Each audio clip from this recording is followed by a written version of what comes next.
What's up mga kabady? Mag-install po tayo ng switchless hazard. Ito po yung mga materyales na kailangan natin. Capacitor 1000 UF, diode IM4007 at mini relay. Naglalagay ako ng diagram sa dulo ng video. For Mio i125. Applicable po ito sa lahat ng motor. May 3 wires po ito.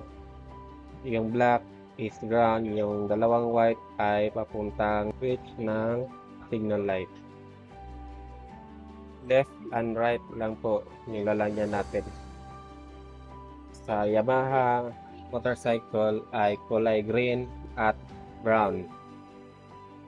At yun, tapos ko na ikabit. Kaya itest na natin. Normal signal light, right. Tapos left, off, tapos hazard. From left to right. Yun, madali lang, di ba? Salamat sa panonood.